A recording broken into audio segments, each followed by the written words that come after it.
Good afternoon, everyone, and welcome to episode 14 of the podcast Fall to Rise. I'm your host, James Brown, and today I have a very special, important episode. Today's episode is Surviving Molestation. This is an episode that I've been looking to do for a very long time, and I didn't know if I could find anyone to talk about it or if I could even get this episode done. And I'm a big believer in everything happening for a reason. And it's so ironic that my guest today, Miss Larita Phelps, just kind of popped into my life over the past couple of weeks. And she's been able to help me out with so many different episodes. And today's episode is going to be a little bit different. It really is. I had a script in mind, but I'm going off script. Today's episode is going to be a little bit different. Today's episode, we're going to talk about the molestation, but we're also going to help people shake some of that shame, shake some of that pain, shake some of that hurt. We're going to show people that they're not alone today if you've been through it. We're going to help people heal today. So we're going to get ready for this. I have my guest, Larita, and I have my resident expert. If I can still see her, if she's still on. There she goes, Miss Jewel Nelson. So let's get started. Larita, how are you? Nervous. Yeah. No need to be. You don't need to be. Remember, like I said, you're not alone in this. You're really not. You're not alone. Believe it or not, there are people on here that are going through either what you're going through or what you've gone through and something similar. So you're going to be helping them. Yeah. All right? Yeah. Okay, cool. All right. Huh. Now, when you agreed to come on this show with me, I know I'm completely going off script, but when you agreed to come on the show with me, and you told me that you had gone through this, I didn't believe it because you kind of assumed that if somebody had gone through that, they have a certain demeanor, a certain attitude, they look or act a certain way. And when you told me, I just said, no, not you, no. But as I got to know you, it made me understand and respect you a whole lot more. Just because you went through it and because you were able to survive this and you're still surviving it. So when did this start for you? Around what age? Around what age was your first time that you were actually molested? I'm sorry. Probably around 8 or 9, maybe 10. It was in elementary school. Yeah. Oh, wow. Was it someone that you knew? It was the first person, if I'm remembering correctly, because we tend to block it out a bit. Sure. It was a cousin. It was it was a cousin. It was a family member. Okay. It was cousin. It was a cousin.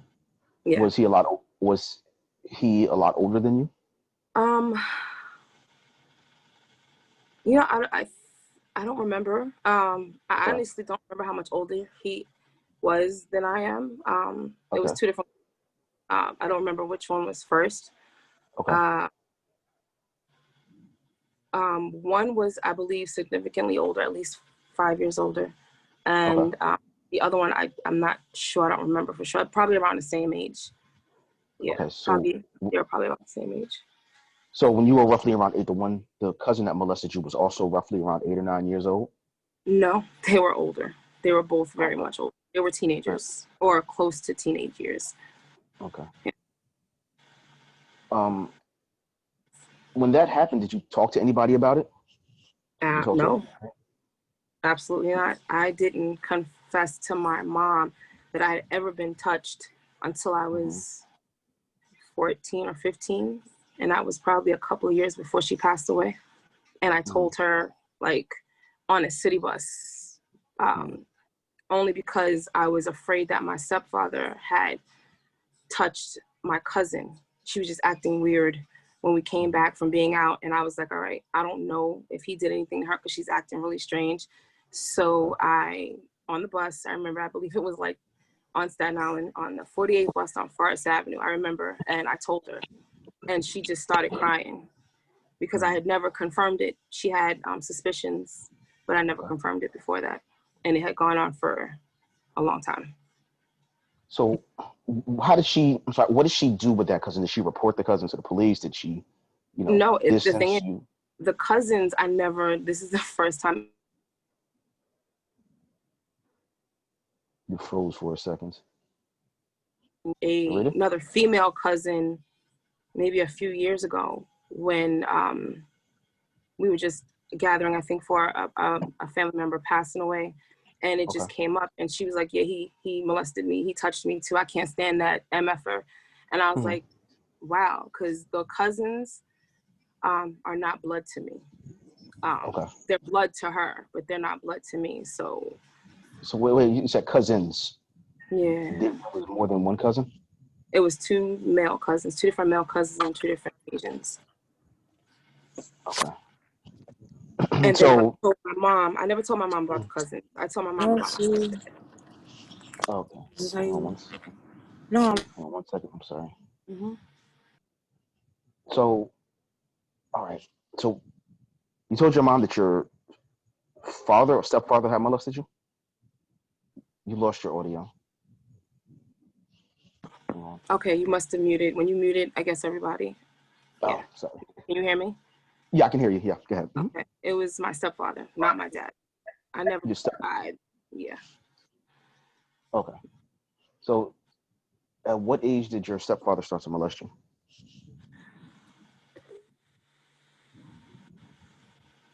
I honestly don't remember if it was junior high or elementary school. I was young. Okay. I was young. I don't remember. It's probably around the same age, 9 or 10, something like that. So, yeah, I don't remember. What was your mom's reaction when you told her that your stepdad had molested you? Stepfather. She cried. She put him out. Okay. Of course, the initial reaction was to get him touched. Sure. But of course, that didn't happen. She just put him out. It's like I could recall stuff, but I don't recall it 100% accurately. But I do remember she put him out, and then it was just us, me and my two brothers and my mom. And that's when, yeah. Go ahead. No, go ahead. I'm sorry. Go ahead, please. No, and I think not too long after that he died. Oh wow. Yeah. Wow. Years later.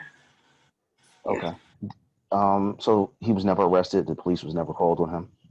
No, he died, and like on his deathbed, he actually asked my forgiveness when my mom and I and my brothers she went to bring them to see him in the hospice when he was on his deathbed, and that was probably the only time I cursed at my mom in front of my mom, and I was like, fuck him. He will never get my forgiveness. Let him burn in hell. He will not die in peace. No, absolutely not. And she begged me to forgive him. And I was like, nah, nope, absolutely not. Not at all. I wouldn't go see him. And the only reason I went to his funeral is to support my younger brothers and my mom. Because my mom died a month later. Do you still feel that same anger toward him? Absolutely. I'm still working on that forgiveness. I know that forgiveness is not for him, but I'm still working on it. He robbed me of my innocence. Yeah. So he molested you after your cousins did, correct? Yeah. Yeah. Okay. How did you cope with it? Since you said that there was no one else that you were able to speak to, how did you cope with it? Did you lash out? Did it make you hypersexual, antisexual? Were you angry, depressed? How did you deal with that type of trauma? I just didn't talk about it. I denied it when my grandmother, the one who raised me after my mom died, when they questioned, because they questioned my behavior. I guess, at one point I started dressing differently. I started dressing in huge baggy clothes. I started dressing in dark clothes. I tried to be ugly because the cousins would tell me how beautiful I was, how pretty I was, how pretty my hair was. So it was just the opposite of the aunt one of the aunts telling me how fat I was at the park. When I took off my shorts to be like the other kids in the bathing suits, I was conflicted. But, you know, from people telling you that you're fat and you're ugly to then being touched, and then you don't understand it. You don't quite know that it's wrong. But yeah, I just tried to be ugly. I tried to not stand out, but then I tried to stand out. It's weird because I went from being overly friendly to being an extrovert, being the center of attention, to sometimes at moments just being isolated. And because I couldn't talk to anybody. In high school, two of my best friends, I don't remember if I told them. I don't remember if I told any of the male best friends. I didn't tell anybody because, like, my dad's family, they would have taken him out. You know what I mean? Yeah. I get it. I get it. The men, they would have, they would have armed up and came and they would have took him out. So I didn't tell anybody to protect them. And then I was like, if I, you know, there was an incident where my youngest brother broke his leg at a park.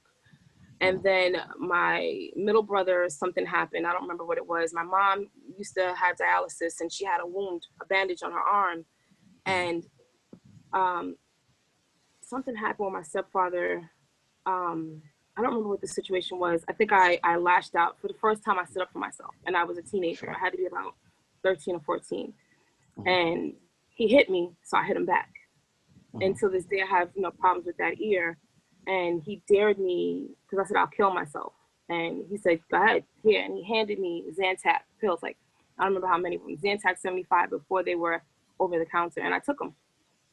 And he panicked. So I laughed, because I was like, for once I had control. It felt good to have control, to make him fear. He was fearful. So, I don't know if I'm rambling, but, that control. Please, go ahead. Yeah. That control felt amazing.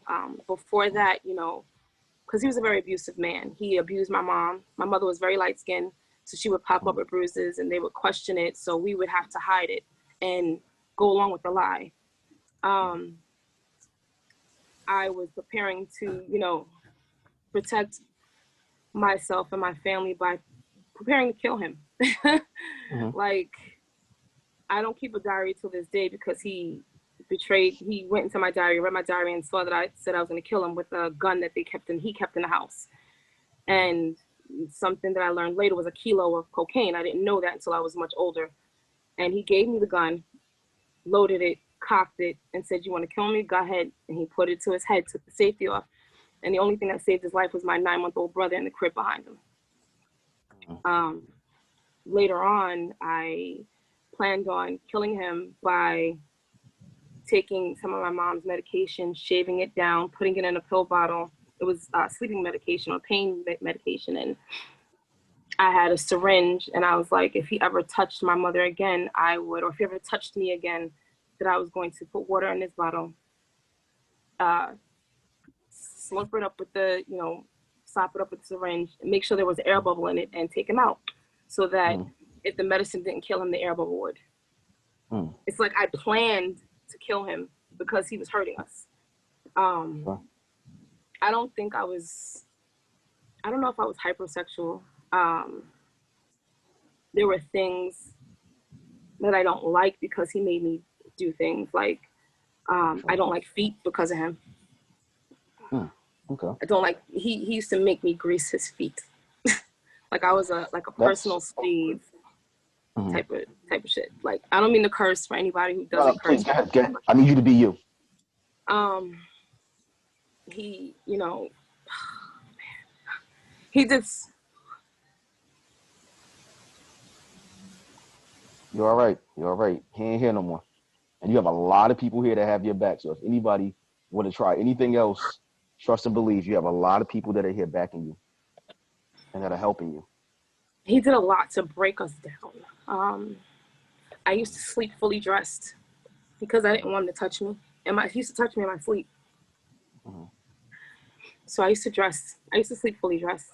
I wet the bed until I was a teenager. Mm-hmm. Because you were afraid to get up and go to the bathroom? Yeah. And the fucked up part was, like, the abuse that we went through. His family knew. His family knew. His family saw the physical abuse. They never stopped it. They never intervened. They never did more. They never went above and beyond to stop it. So we just had to deal with it. I know that was like all over the place, but no. You were good. You were good. You were good. Yeah.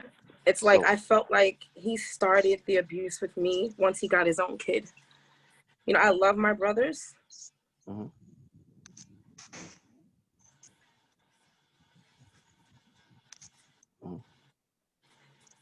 By my mom. I love my brothers by my mom, but I felt like once he got his own kids, he didn't love me anymore. It seemed like he loved me as a daughter, as a stepdaughter, until he got his own kids. And then the abuse started. And then, he didn't abuse just me, but he abused them physically as well. Okay. But not sexually. You know, there was a lot of abuse that went around. So, sure. Yeah, I don't know. You could, I guess, I don't know. We ask any more questions. No, you're doing great. You're doing great. You really are. Hang on 1 second. Yeah, you're doing great. I mean, just the fact that you survived that is big. It's big. It's a testament to you. It's so ironic because a lot of people that had gone through that, they would have been broken, completely broken. And the person that I met a few weeks ago on my show was not completely broken. I didn't have a choice. I didn't have a choice. I had to be strong. I had to be strong to protect my mom. I had to be there to protect my brothers. I'm 6 years older than one, and I'm 9 years older than the other. Between the physical abuse that they endured, you know, my little brother got beat at 2 for not walking to him, raw. His butt was raw. So I felt like I had to protect them when I attempted suicide and they took me to the hospital. I've attempted suicide plenty of times, like many times, but that one time with the Zantac, and he couldn't get me to vomit. He stuck his finger down my throat because he panicked and he had to call 911, and they called ACS. My mom came and they made me go to counseling.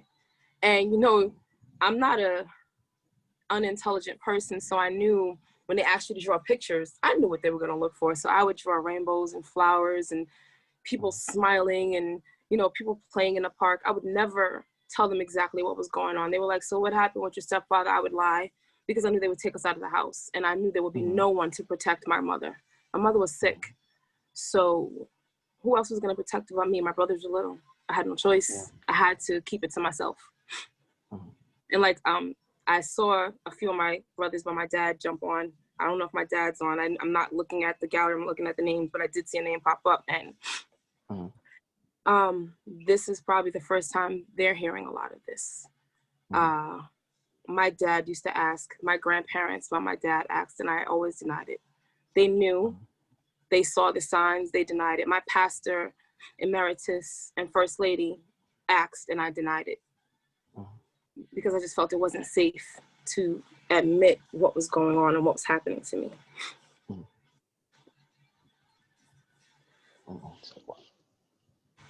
You got this. You got this. One thing, you're safe now. Yeah. That's the one thing you got to remember. You're safe now.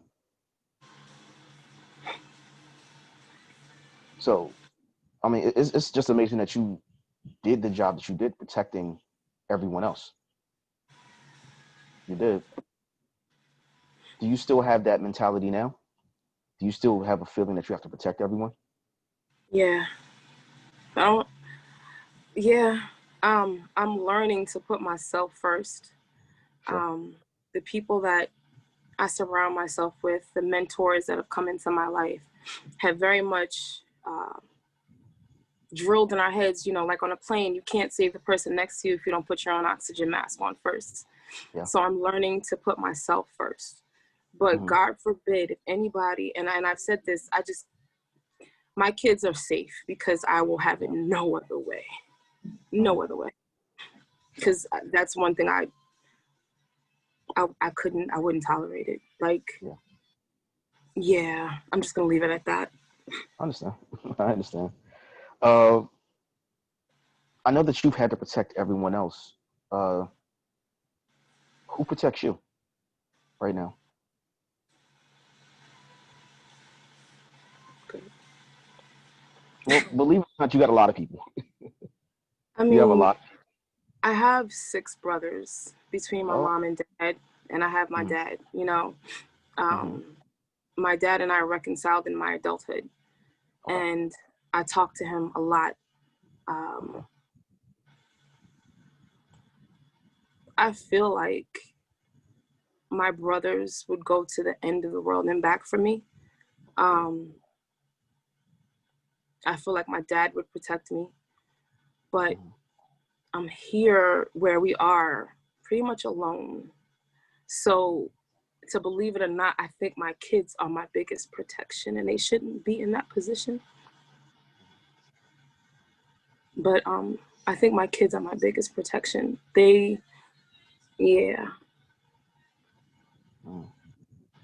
Well, it doesn't really matter sometimes where your protection comes from, as long as you are protected. You know, you were the protection that your mom needed.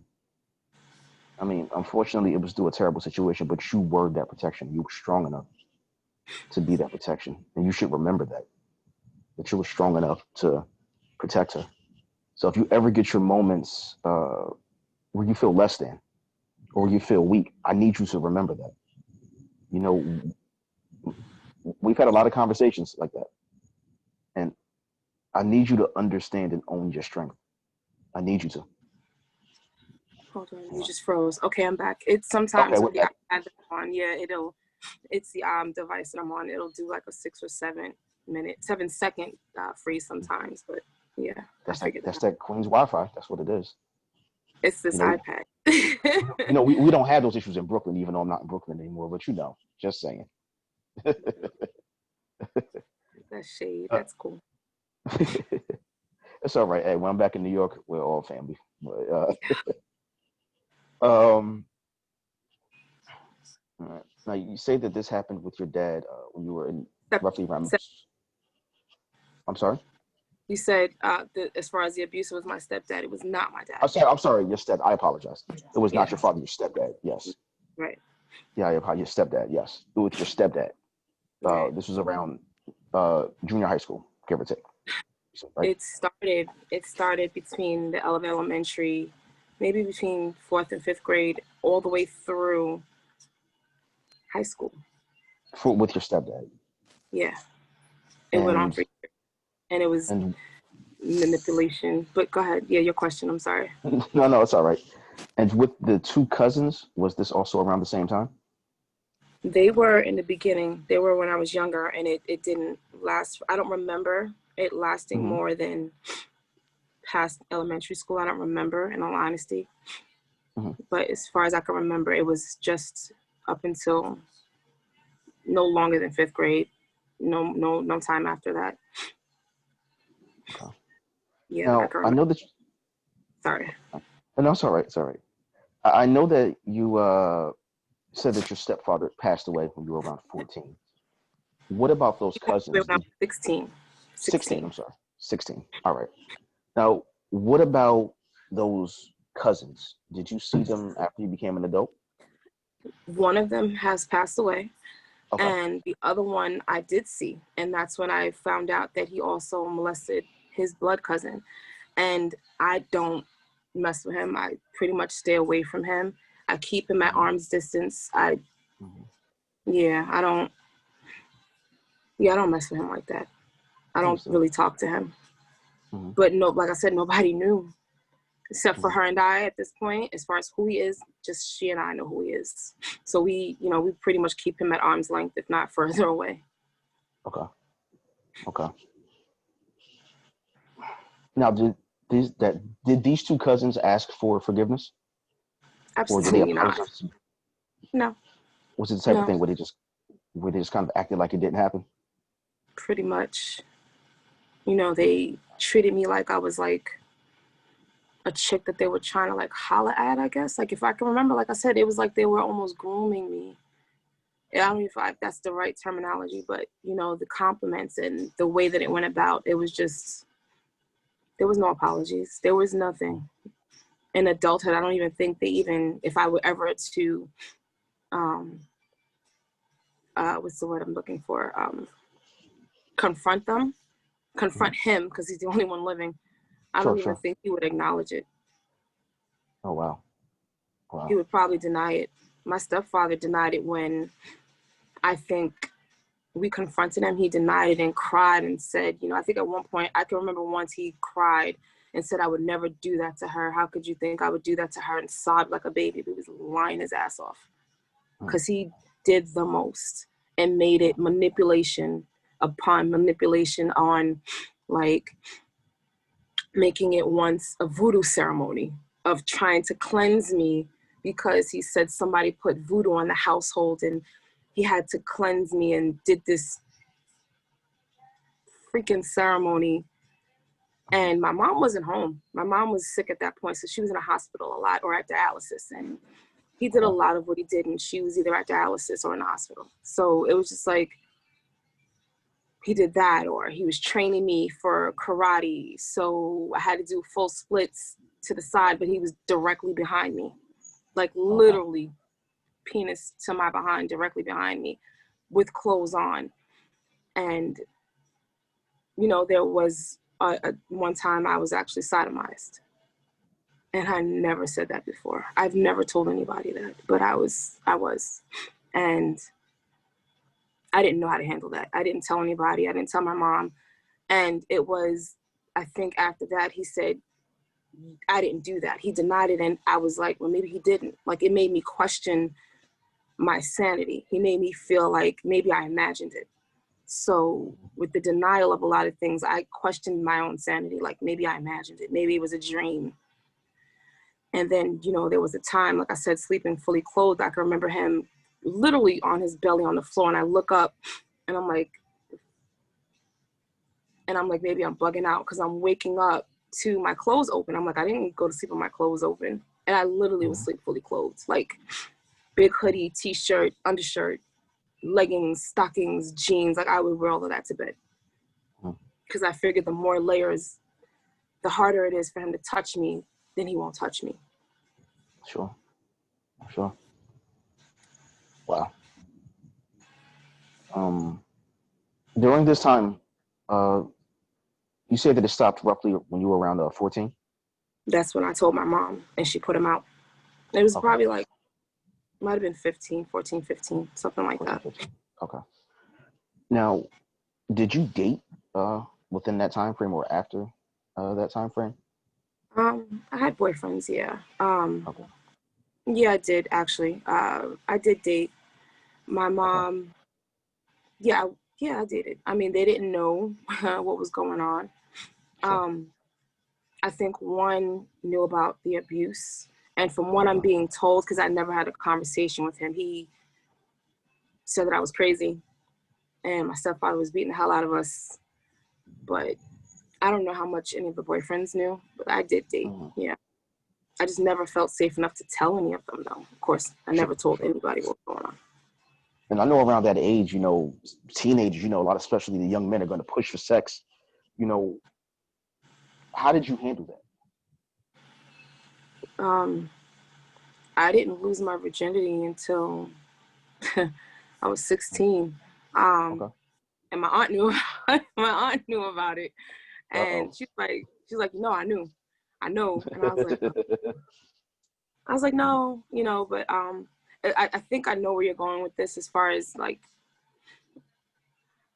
I think for a long time, I felt like to feel valued, I would give my body. I felt wanted. I felt loved if I engaged in sex. And I had to take a step back and like, dang, I'm tired of being there, for lack of better wording, their fuck buddy. So I just abruptly, I stopped. And I was like, why am I not worthy enough to be the one that they choose? Like, yeah. So I'm still battling image, self-worth, feeling loved, feeling worthy, feeling beautiful, you know, my flaws. I'm hypersensitive about all my flaws. I don't know if that has anything to do with what happened to me, but I'm very controlling, or I can be. I'm not going to say I am very controlling. I try to control what I try to control because I didn't have control then. So, yeah. So how do you deal with it now when you're in a situation where you don't have control? I don't like it. Nervous? You don't like it? Makes you a little nervous? It makes me anxious. I don't like to not have control. But yet, on the same token, like with the father of my children, there was nothing. He's never, up until we broke up, we were together for a long time. There was nothing he didn't know about me. He knew everything, and he made me feel safe. He was one I felt safe with. Like he said to me, if my stepfather was still alive, he wouldn't be alive. Like, he made me feel safe. So, I don't know. Like, I don't know if I answered your question. You did. You don't have to apologize. You're doing amazing. You really are. And I've realized I do that a lot too. What? I apologize a lot. I'm very apologetic all the time. I don't mean to be. And I'm working through it. You know, at 42, I wasn't able to get therapy until 40. And my therapist, I said to her, I said, you know, I realize I've been with you for 2 years and I've never touched on what happened to me as a teenager. And she's like, because you're not ready yet. And I was like, okay, what do you mean? She's like, because every time you mentioned it, you break down. You have, like, she saw the triggers. It would be a trigger for me. Sure. So, like, right now I'm very fidgety. But, yeah. Well, what made you ready to talk about it now? It's not for me. This isn't for me. My goal is to be on a platform internationally to help others. How can I help others if I can't help heal myself? So I'm learning to heal myself. I've learned my triggers. I'm learning my triggers. As I told you before this, I don't know what the verbal triggers always are, but I know what the visual ones are. So, like, to see a scene from Precious, or to watch for Colored Girls where somebody is getting raped, that's a trigger.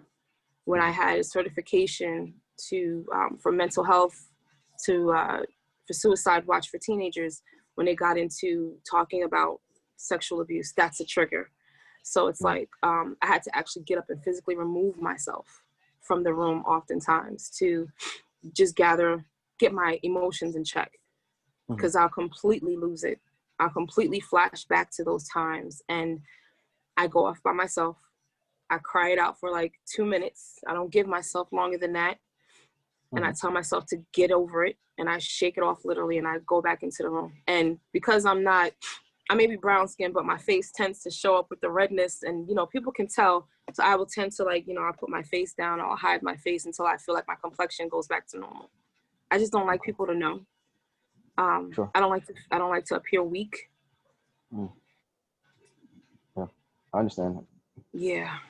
Yeah, I definitely understand that, because weakness is a sign of being, well, a lot of us tend to think that weakness is a sign of being vulnerable. I struggle with that myself. I do. You know, I think that we've all been through things, and I understand. It's because if you're weak, you're vulnerable, and you don't ever want to be in that position of being vulnerable and not being able to defend yourself again. And I understand. That's what it is. I don't want to not have that control, you know. And, you know, I dealt with the molestation up until teenage years, but then there was a time when I was with a guy, and I was asleep, and he was going for sex, and I was like, no. And, you know, guys can sometimes be a little aggressive, and he was being extra aggressive, and I was really adamant about no, and he didn't listen, and all I could do was just lay there. And in my as far as I'm concerned, I was raped. But I never told anybody. I kept that. I dealt with that, and I ate that. I ate it. If that makes sense, I just ate it. You know, I tend to be angry. My temper is pretty bad. But then on the flip side, I'm always smiling. I'm always trying to help someone. I'm very loving to other people, because that mask is easier to wear than the one that's underneath, that's damaged, that's cracked. My portrait is cracked. It's got a lot of glue on it. So I have this other mask that I wear to be helpful. Especially, I just realized my focal point a lot of the times is to the teenagers. The teenagers, I have a great rapport with the teenagers, and they open up to me at all times. Especially, you know, I'm a youth leader in my church, so they tell me a lot. You know, they open up to me, and if I think it's something that they need to tell their parents, I have. You know, I'm with them as their support when we tell their parents. Why I'm doing this now is for them. I'm doing this now, you know, telling my story for the single moms who might have gone through it. And how can I tell them that they can get through it if I haven't? Yeah. You know what I mean? So I'm just, my goal is to be on the platform where I can help hundreds of thousands, if not millions of people. That's my goal. That's why I decided to tell my story. Yeah, your story, it's an amazing story. It really is. It's inspiring. And when I first told people that I was doing this episode, there's a lot of people that reached out to me that were excited about the episode. And there were also others that told me that they had gone through it and hadn't told anyone. They had suffered in silence alone. And I think that by you telling them this or expressing your story, you're letting them know that they really weren't alone, whether they knew you or not. Right. You know, you all kind of share a bond. You all are brothers and sisters now. I mean, it may not be a bond that you want. It is a horrible bond, but you also have a bond of strength. You also have a bond of strength. So I need you to remember that. It's you didn't when you say that you have this separate face, you've done an amazing job of showing it. You know, the one that's broken underneath it that you still say is there. What can we do to fix it? And I'm not just saying you. I'm willing to help, and I'm pretty sure there's others that's willing to help. Is there anything that we can do to help you? To help you with it? I don't know. That's a good question. I mean, I have an amazing circle of people around me now who pour into me all the time.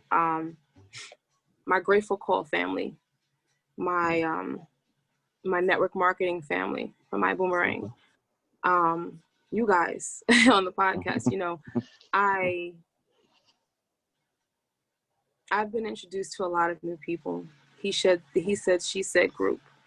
I don't know them. They don't know me, but they're pouring into me, and that's helpful. You know, the Grateful Call family reminded me that I'm not what happened to me. I'm not the ones who hurt me. I've been given mantras. We give mantras every day. And when I started to tell my story, they reminded me to get out of the shadows.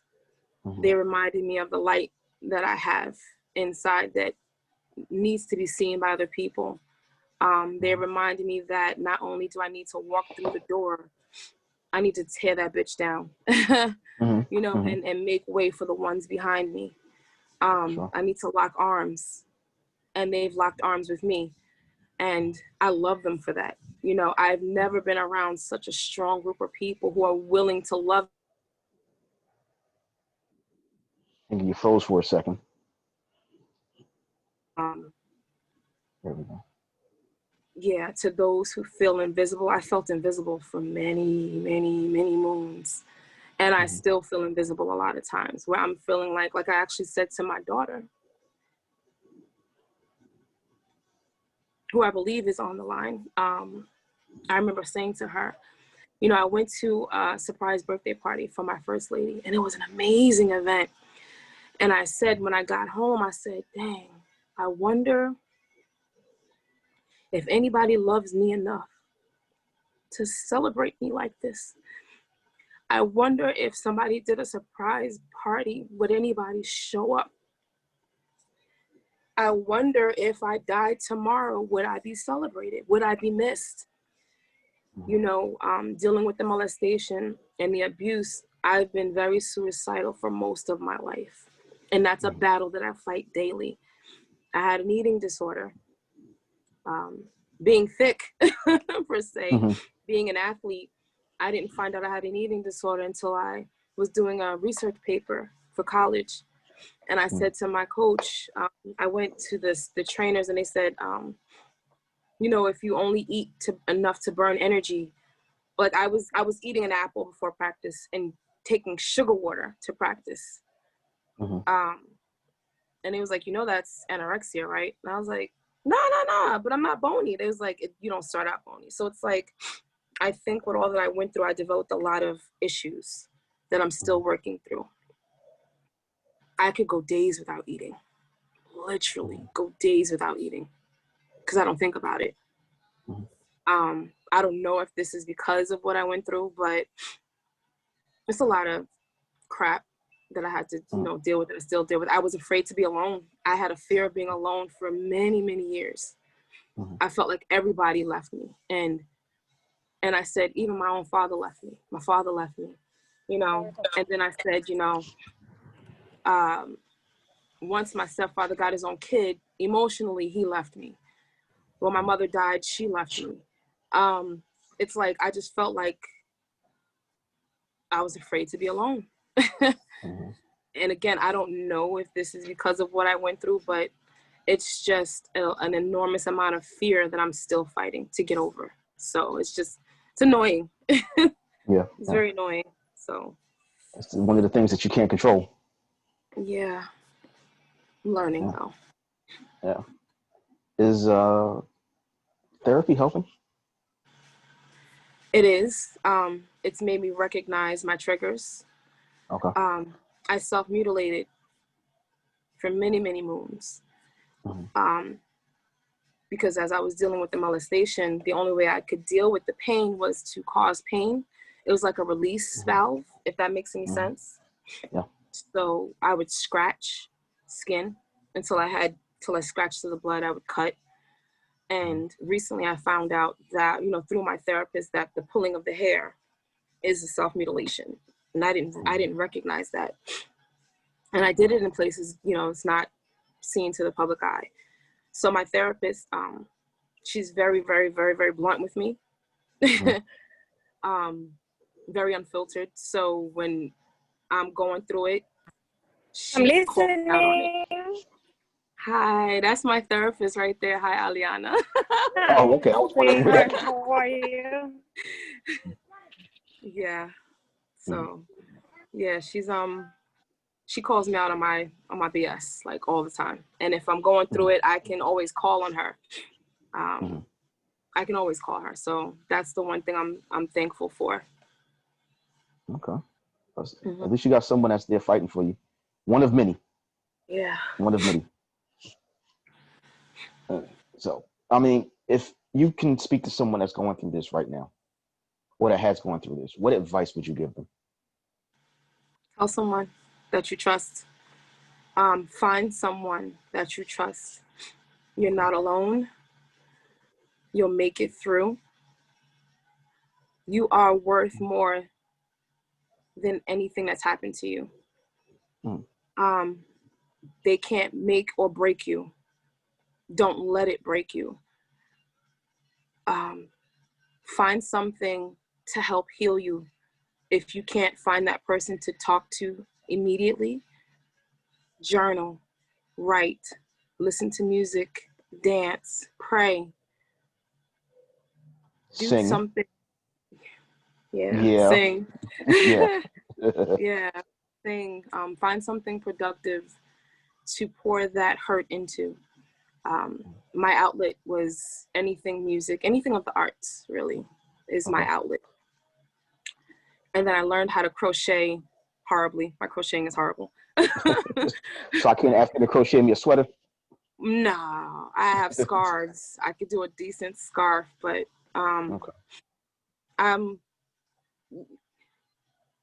it's okay to not be okay. Yeah. Yeah. You are so much stronger than that monster that has taken so much away from you. You're so much more powerful than that. Suicide will not help. The ones who love you will miss you. And I had to learn that.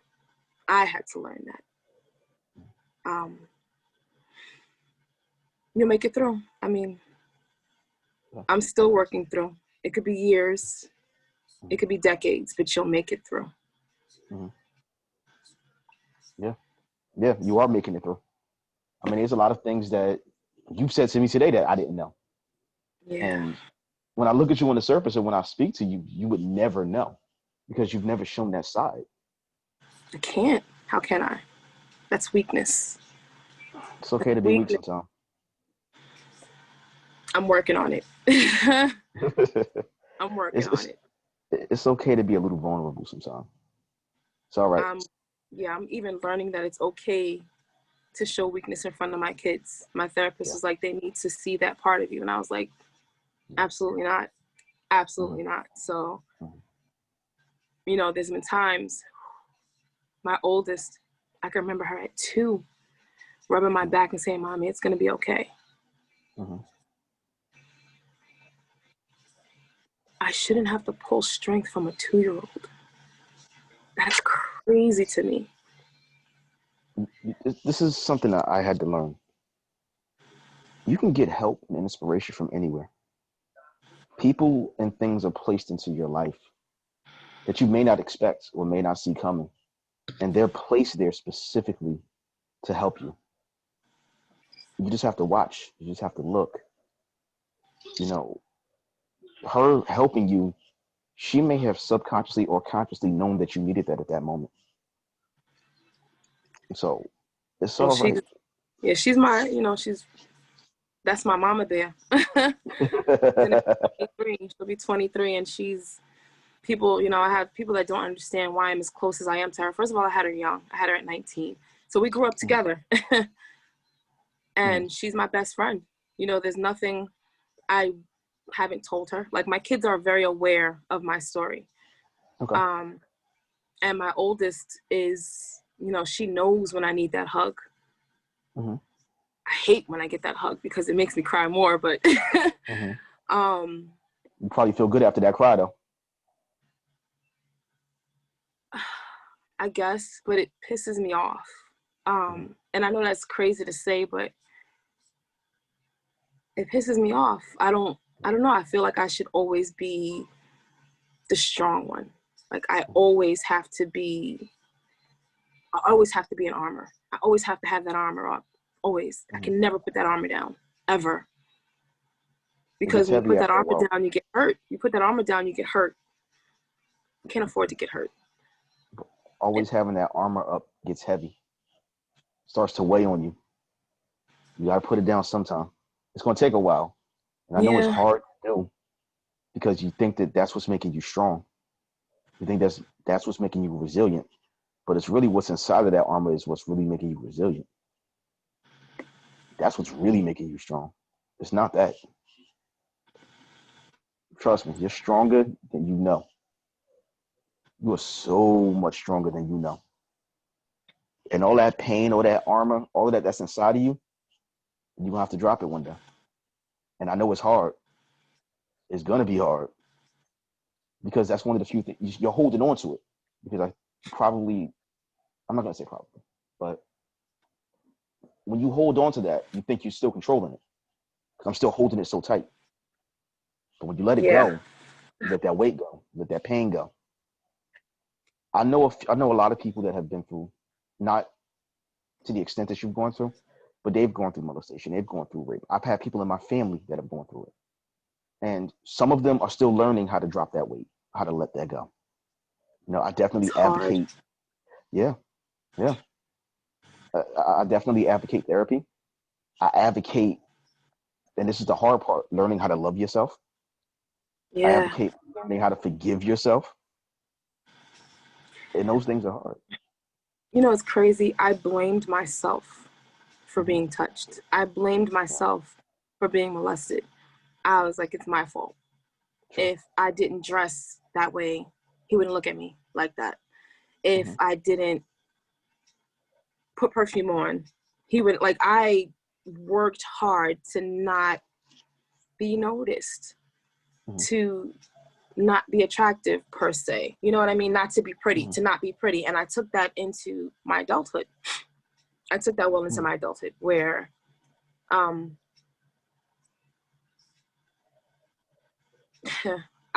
okay with sitting, like I said, I'm okay with sitting in the corner and not being noticed. I'm okay with that. I'm okay with just watching people instead of engaging. My kids actually kick me out all the time. Like, I don't know how to socialize anymore. They're like, Ma, you need to go out. I was like, no, I'm good. They're like, Ma, you said you was going. I was like, no, I'm good. So my daughter has literally kicked me out. Kicked me out like, you need to go. So I don't know if what I went through affects my socializing. I know I have a trust issue. I have a huge trust issue. So I watch men and women, because, you know, women are molesters as well. Yeah. And rapists. So my kids never went to anybody's house that I didn't trust. Absolutely not. And I'm hyper vigilant about watching interactions between especially men and children, not just female children, but children in general. And if I see any inclination that something's going on, my guard is up. My guard is always up. My guard is always up. Like, yeah, I never wanted to have guys around my kids ever. If it wasn't their dad, ever. I would never, because I'm like, I just didn't trust a stepfather situation, a stepfather scenario. Didn't trust it. Sure. Wow. Yeah. Wow.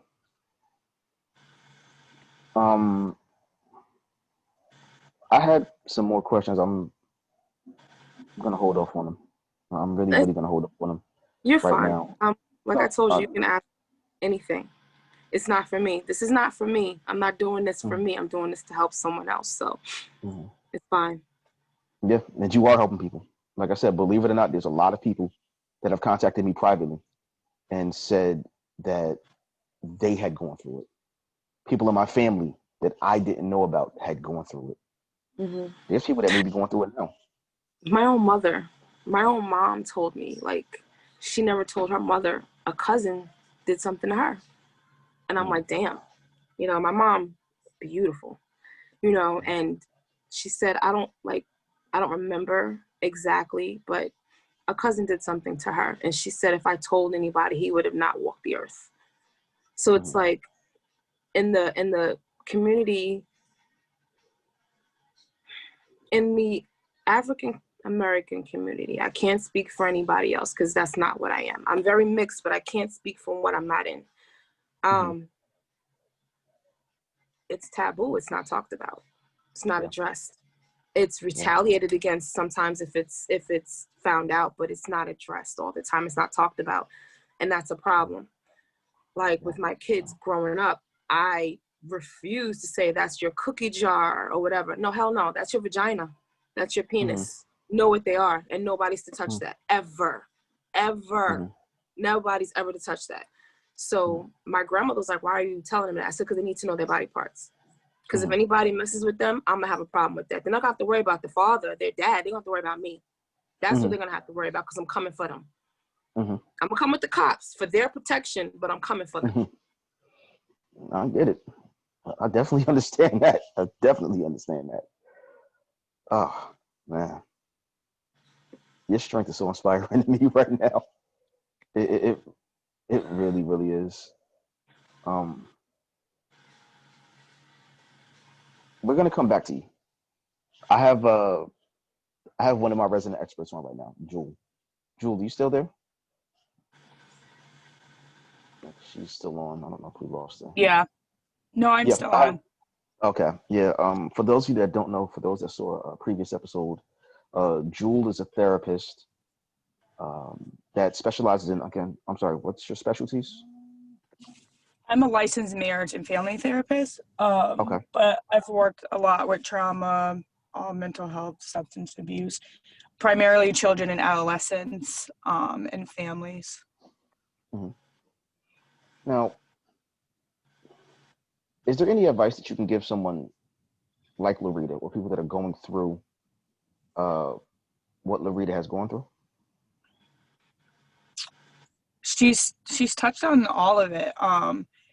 If you heard throughout the whole thing, right, safety was a huge thing. So with physical abuse, sexual abuse, it's safety. So often it's so easy for the person on the outside to say, well, why wouldn't you have said something? Like, why would you stay? Not understanding their situation, where they're at and what they're feeling, right? And she touched on it of as far as like, it wasn't just me, but what's the safety of my siblings or the safety of my mom? And so like she said, finding that trust circle to talk to someone, therapy is huge in the sense of being able to process it and build skills. Oftentimes we dissociate, sometimes you don't even remember. But like Larita had said, there's different triggers, whether it's smells, whether it's a color, whether it's a specific place. And oftentimes, because we push it down and dissociate, we don't realize it. And so there's sometimes people have experienced trauma and there's certain things that evoke certain emotions and they don't even realize why until they start processing and going back and peeling back the layers to remember like, oh, like there was some type of abuse.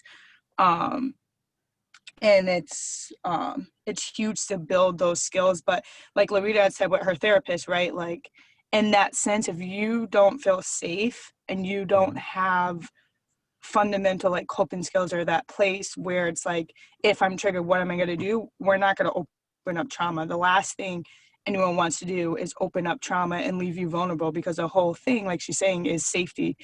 Do I feel comfortable? They're higher alert as far as perceived threats and safety. They're looking at the world in a completely different lens than other people because of their experiences. And the goal is to create that safe place, create the fact of, can I identify triggers when I'm triggered? What am I going to do to make myself feel safe rather than I'm reliving the thing? And then we just re-traumatize someone. So people on the outside, it's not as easy as people think of like, oh, just talk about it and you'll be fine. There's so many layers into that, right? That you have to peel back and create that safety. And when I'm re-triggered, what do I go to? Like what's going to make me feel safe? How do I re-ground myself to remember where I am now, that I'm not reliving it? Because when you bring it back up, it's like you're reliving the whole thing. As you saw Larita get emotional, it's like she's reliving the whole situation over again. And that's a lot to have to endure. I can imagine. I'm sorry. Wow. Yeah, that's sorry. I'm a little thrown off just listening to this and just thinking about this because again, this is actually happened to someone in my family that I'm very, very close to, and I don't think that most people in my family know about it. So, I think that's the hardest part is with abuse. People always think, oh, it's a stranger. More often than not, it's the people closest to you. It's the people you trust, unfortunately, whether it's family or whether it's a family friend. And Larita touched about it as far as how do you break that cycle? Is like, what conversations are we having? Like, what are you teaching kids at a young age as far as understanding, like, this is your body, and if someone touch you inappropriately, because there's that sense of, maybe they think it's okay, like whatever an adult, if they trust it, right? If you're a kid and you trust this person, like my stepdad, like I don't think he's doing something wrong, because naturally these people are supposed to be protecting me. And so when we shy away from having these difficult conversations with kids at a young age, and God forbid something happens, do they feel safe enough to say something? Do they even feel like something was wrong and there was something wrong in that situation to speak up about it? Or do they think like, hey, maybe this is normal. I don't know anything else.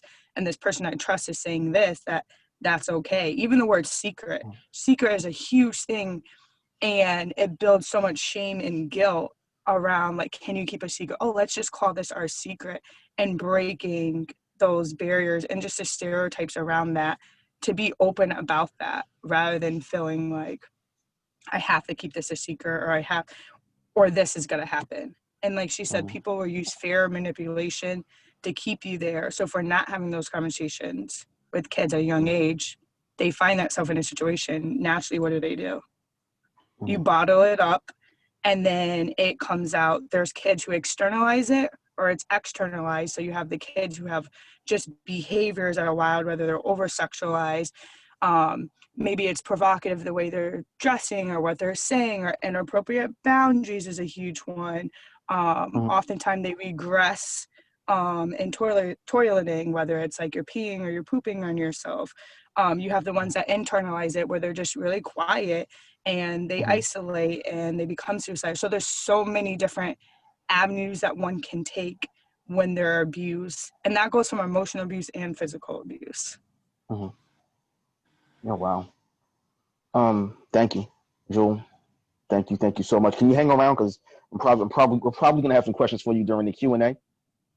Yeah, I just want to say thank you, Larita, because again, working with trauma so often, and just to clarify, you guys, this is a big trauma, and there's things that are little traumas too. So even like she was saying, like the emotional abuse and stuff, that so often people are like, oh, well, I've known someone who's been through that. It's not a big deal. Trauma to one person may not be trauma to the next.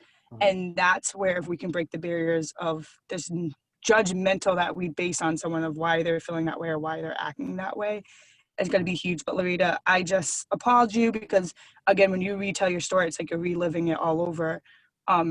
And so I applaud you for just being open and honest, and just the work you're doing and you're going to continue to do. And the fact that you're not keeping it from your children, right? Like your therapist said, it's a perfect learning curve of like, they can see you weak and they can see you upset. And I know it's hard because you've always had to be the strong one. And that's going to take time.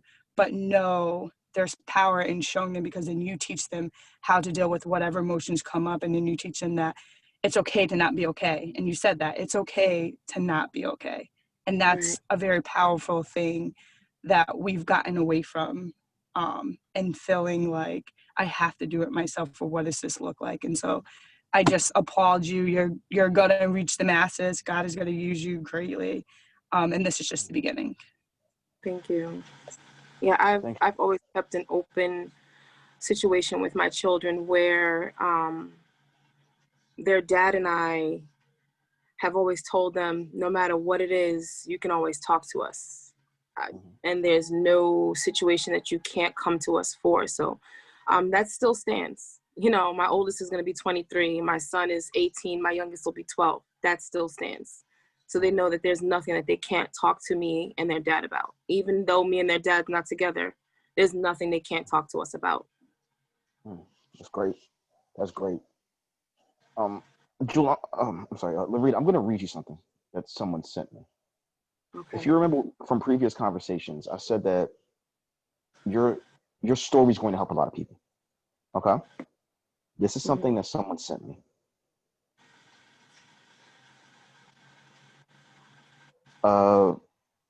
As a person that was molested by one of my brothers, I never told anyone, including my parents to this day. That scar made me go through life protecting others and prioritizing my needs last. I grew up apologizing all the time for how I think and feel. I would wear a mask even in my adulthood. This person who sent me this is actually in the room. I'm not going to say who they are. Okay. But there's someone that's watching right now. And they said that you inspire them. So we spoke earlier this week, and I said that this show isn't for either one of us. Right. It's for others. And you're seeing in real time how you're helping others.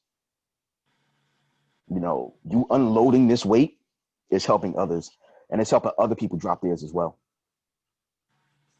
I know that there's other people in here that have gone through it, whether they send me a message or not. Again, I just had someone send it to me in real time. I've had people send it to me throughout the week. Right. So you're helping so many people. I mean, I really, really, really want to thank you for helping so many people, for helping people to drop that weight. Hopefully you're dropping it yourself. Hopefully, yeah. Yeah. Hopefully that this is dropped. You can now understand that you're none of those things that you thought you were. You are beautiful. You are successful. You are strong. You're smart. You're not who you had to pretend to be. You're not. You're all these things. All right? Yeah, thank you. Anytime. I thank you because you came on. You know, we've spoken before about how much of a lifesaver you are just for this show in my life, just from conversations that we've had. And I've always admired your strength. Always. Always. Even though you mess with my sarcasm a little bit sometime, and I'm gonna get you back for that. But yeah, I really, really appreciate it. But you hit on something that is so, so true. Molestation is a big thing in our community, especially in the Black community. And I think everyone's household or in everyone's family, you have that one relative that you don't leave the kids with. Yeah. And I think that's most families. It's that, well, you don't leave the kids with them because I don't trust them with the kids. I don't know what they're doing with the kids. And it's known and it's taboo. But if you ask people, what would you do if you knew that someone was touching someone or harming someone? What would you do? And the person always says, well, I'll beat him up or I'll kill him or I'll call the cops. It's easier said than done. There's something that I struggle with. I have someone that was a friend of mine years ago. He was an older gentleman. And there were these two young boys who I went to school with. And they told me that he was their stepfather.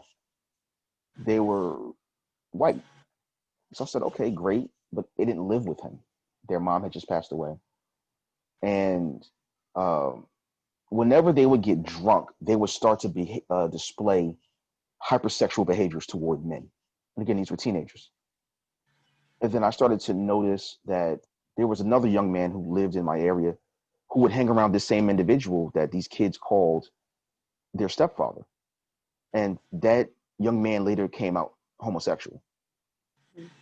Now, I didn't think that there was anything to this because I knew this man. He was a friend of mine. I knew his wife. I knew his children.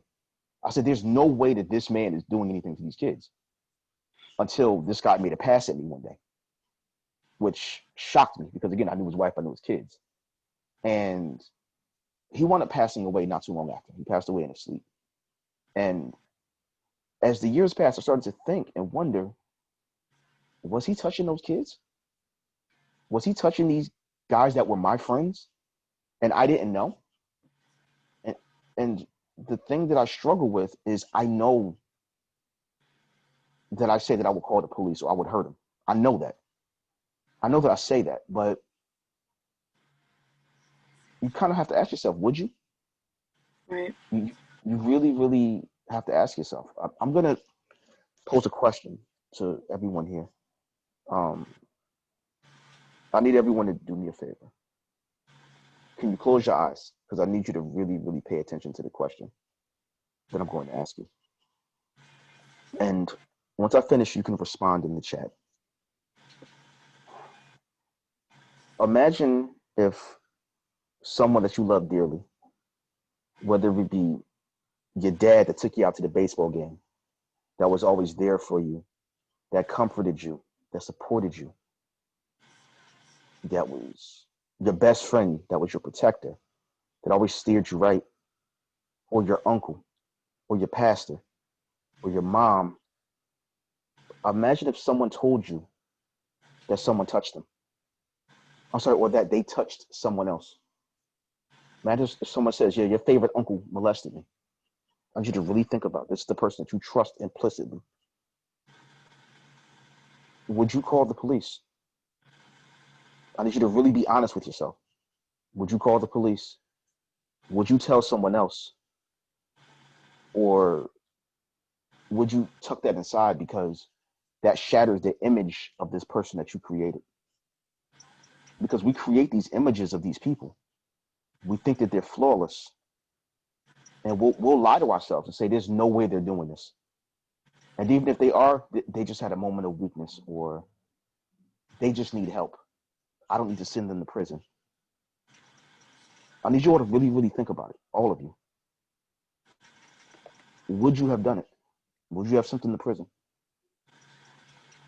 You can answer in the chat.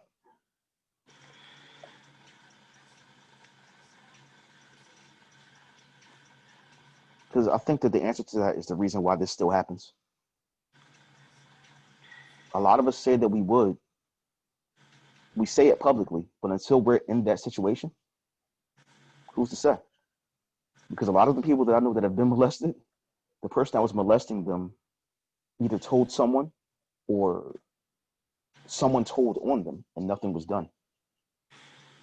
So I need you all to be really, really honest with yourselves and really think about it. See, the problem is they're very manipulative. The abusers are very good. My stepfather to the world was the best dad. He was into not carpentry, but he was into fixing stuff. He was a family guy. He was fun. He was loving. He was a fucking monster. Okay? He was a fucking monster. And I only say that as aggressive as I do when it comes to him. Like, I hope he's got a nice, cozy, burning spot in hell and suffering, because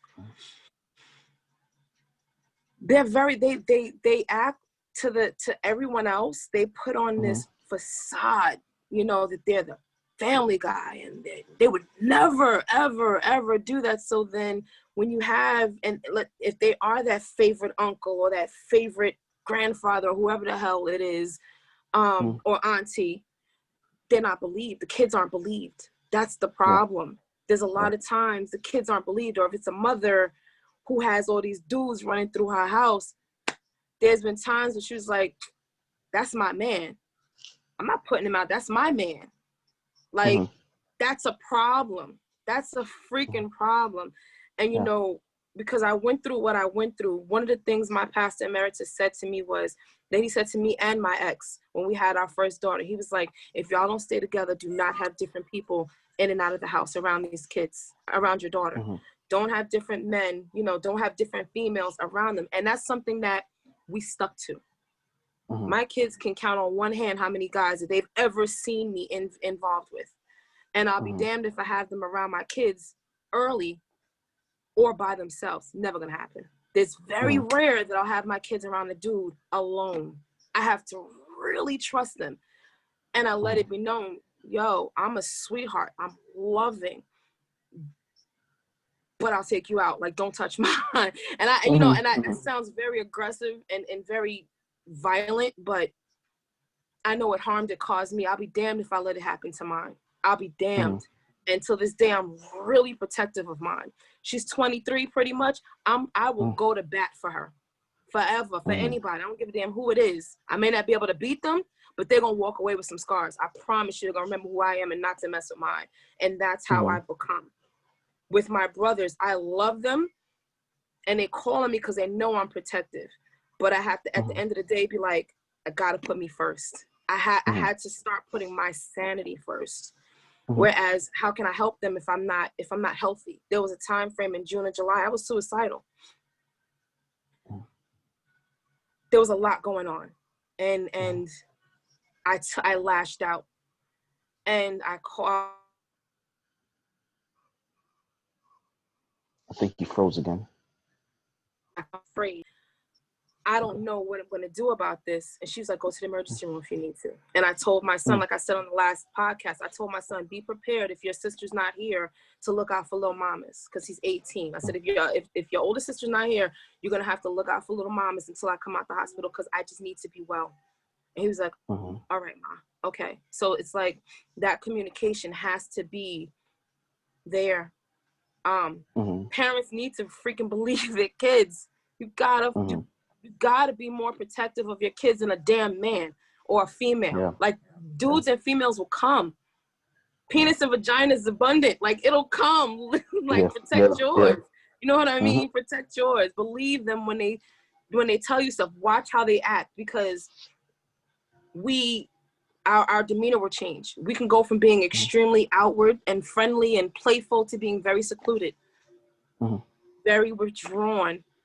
Go from wearing bright and colorful clothes to wearing all dark clothes. Like, it shows. It's just like, you just have to watch the demeanor of the child. You just have to watch. Even a female being raped, you have to watch, because a female will go from wearing regular fitted, nice, feminine clothes to wearing oversized hoodies and sweats and no makeup.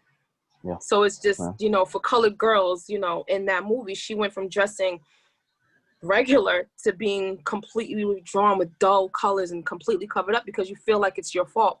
Had I not looked a certain way, he wouldn't have. Had I not smelled a certain way, he wouldn't have. Had I not said hello back, you know, it's just as simple as hello or smiling. And that's the problem. We just have to, you know, we just have to know and have to be able to be open and talk about it. And that's just what it is. Like, you know, I had somebody in the chat private message me, you know, the isolation.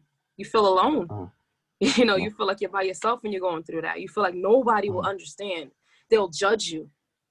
What did you do? What did you do to cause that? So it's just like, people are very judgy. They'll say, oh yeah, you know, you can go to the cops. Back in the day, rape was, you know, reported, and it was like, oh, she was just like a slut though. It's her fault. Yeah. You know what I mean? So even now it's still rape shaming. There's victim shaming still. So it's like, we just gotta stop. We just gotta fix it. You know what I mean? So we gotta defend ourselves, and this is like a charge to Black men in general. We gotta start defending Black women again too. We gotta make them comfortable with us again. That's something that I see a lot of. We don't protect Black women anymore. Not like we should. Then this is a charge to Black men in general. We gotta start looking out for these women. Something like what happened to Larita should never happen. And we gotta make sure it doesn't happen again. That's part of why I asked that question, the question that I did. Because you need to know, what would you do if you were confronted with that? Would you freeze? Would you hesitate? Or would you do what's right? So we really, really have to get on the ball. We had not just Black women, Black children, just people in general. But we really, really, really got to start protecting ourselves. Larita, I have one more question before I open it up for Q&A. Okay. All right? Yeah. If you had the chance right now to go back and speak to your 8-year-old self, what would you tell her?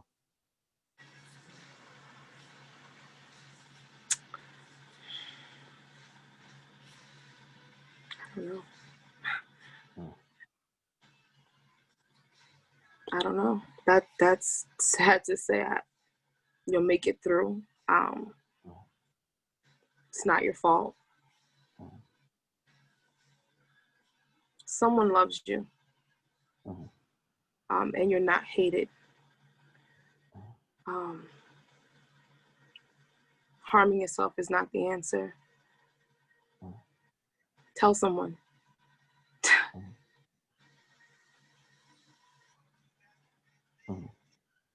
Okay. All right. That's words to live by. Larita, thank you so much. Your story has been inspiring, amazing, helpful, even to me. You know, even to people that are watching the show, people that will watch it in the future. I really, really, really appreciate this. I definitely owe you a slice of cake. Jewel, I'm telling you, Jewel might be able to help us out with that. I got that cake. Yes, I got the special ingredient for that cake. And Jalen's gonna help us with the cake too. We definitely gonna get you a slice of cake. Where's the conquito, please? Conquito, I want a glass of conquito, please. I got somebody. Don't worry about it. I got somebody that'll take care of that for us. What we're gonna do is we're gonna open it up for the Q&A. The way that it normally works for those of you that have never actually been on the show before is my preferred form is that you use the chat option. So you can type in your question or statement in the chat. I will definitely acknowledge you. There's also an option there to raise your hand. If you look on your screen, there should be 3 dots. When you click on the 3 dots, there should be a button there that says raise hand. If you press that button, I'll see it. I'll acknowledge you. You can ask your question. And if none of those work, if all else fails, you can just take yourself off from you and just say, hey, I have a question, and I'll acknowledge you. Wow, that was quick. We already have a hand up. Joe, I got you. Rita, we want to, I think I'm echoing everybody's sentiments by saying thank you for sharing your story. You mentioned he said, she said, and I smiled. We were eating, Courtney and I were eating lunch, and I had my camera off, but we were listening to every word. As I said, we are here with you. Any way we can help you, please feel free to let us know. One question I wanted to ask, and this may be for yourself or any of the therapists online, how do you process the shame part? I was listening to your story, but I kind of wanted to see how you went about that process, or how would you suggest somebody who may be going through this, how can they process through the shame process of them feeling like they may feel devalued because of something that may have happened to them? I had to find an outlet. My outlet was writing, poetry specifically. Like I said, I had a journal or a diary until my stepfather invaded that privacy, but I had to find an outlet. You got to find those positive things to keep you above water. The shame doesn't go away, unfortunately. I mean, at least for me, it doesn't go away, because there is more to this story, that sometimes the molested become the molesters. And that's a problem as well. So when the help is not given or the outlet's not given, it just becomes a horrible cycle. The shame doesn't go anywhere. At least it didn't for me. I just learned how to deal with it. I learned to write through it, to sing through it, to dance through it, to just keep busy. So, yeah. Thank you again. We appreciate it. And again, if there's any way we can help you, we're right here for you. Thank you. You're welcome. I don't have a question, but I say hell yeah. Like, I think you're doing. Hold on, so you can see my face. Yeah, Jalen, we can't see you. There you go. There I go. How's everybody doing? Hey, Jalen. Well, I have to say that you did an amazing job. Going from talking a couple of days ago to earlier today, you definitely will help millions for sure. It's your strength is amazing, and just like when I was telling you to put it at Papa's feet, you surely did that, and he carried you throughout this entire call. You might have felt like you were breaking, but you were not breaking. You're healing, and now it's time to heal. And you most definitely have me. You have my wife. You have everyone on this call that's going to back you up for sure. Whatever you need. I mean, now it's time to heal. Now it's time to put it at Papa's feet and allow him to do whatever it is that he needs to do in order for you to share this with millions. And like I said before, a great job. I got some weed for you. What are you talking about, dude? We don't do any I don't know what she's talking about. We do like cake. So I do not. Sorry.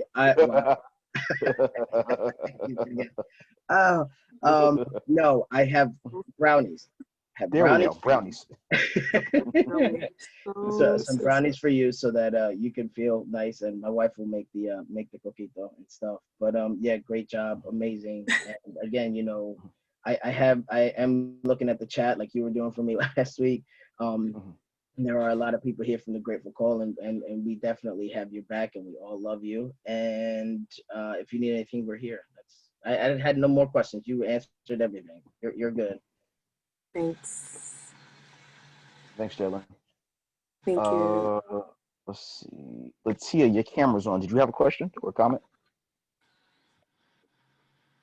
I mean, not really, but since you opened it up, Okay. Larita, I don't know you, but you did an amazing job.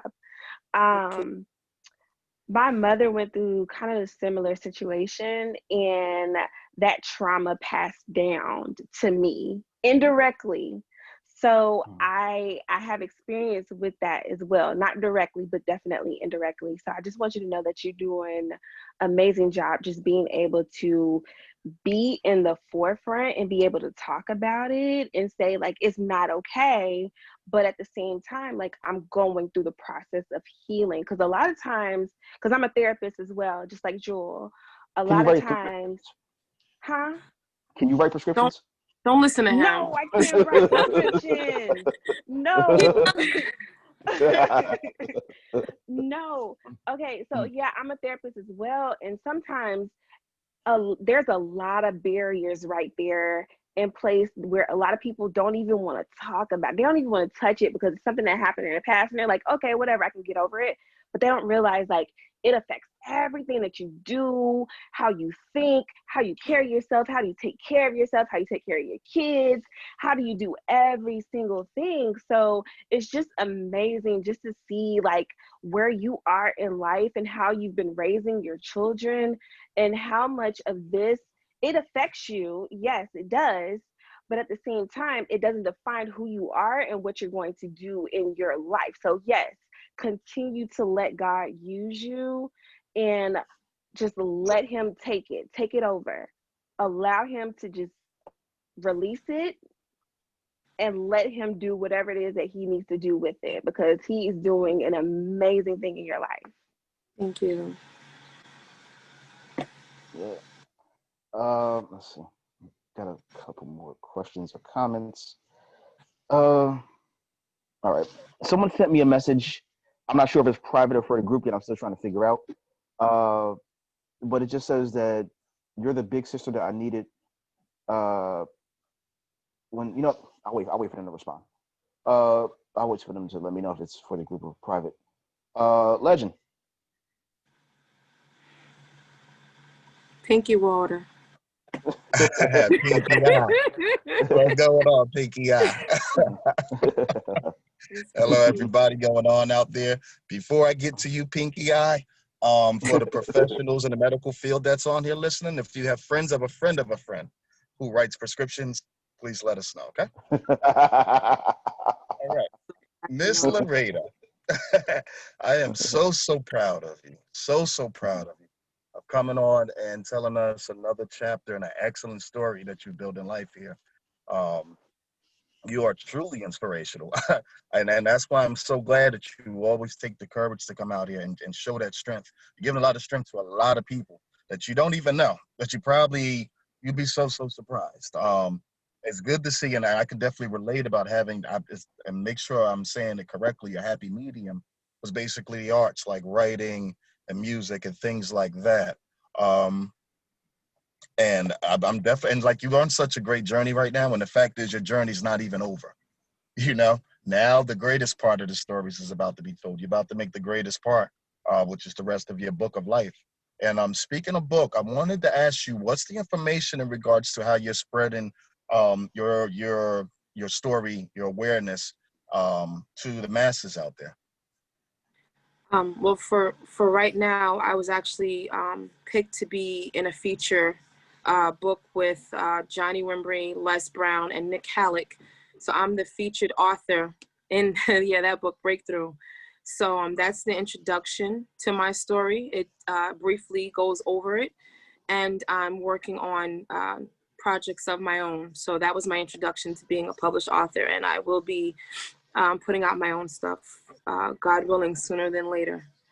Yeah, as well as whatever forum I can be given to speak, I'm building the courage to do so. Excellent. Now, I'm sure you got plenty on the way, my dear. We'll be watching, so, and we always got your support. We love you, all right? Thank you. Love you back, Pinky Water. All right, Pinky. Hey, everyone, please read the book. I have my version of it. Absolutely. As you can see, my bookmark's in the back. I finished the book. If you get a chance, please buy Lorita's book. It is on Amazon. Amazon, yes. You Amazon. can search by my, yep. If you search my name, Loretta Phelps, it'll come up. Yeah. Please buy it. It's an amazing, inspirational book. Yeah. Someone had a question. Here it is. If you can't see it, that's it. Yeah, that's me. Yeah. All right. So the person got back to me that had that statement. Loretta, this is from your best buddy, Dro.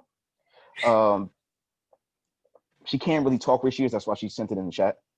It says, you're the big sister that I needed when my sister didn't know how. God put it together in the best way. We've been through it all, and you're not my friend. You're my family. I love you.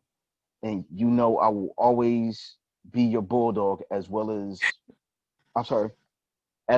you're a bulldog for me. Yeah, that's my little sis right there.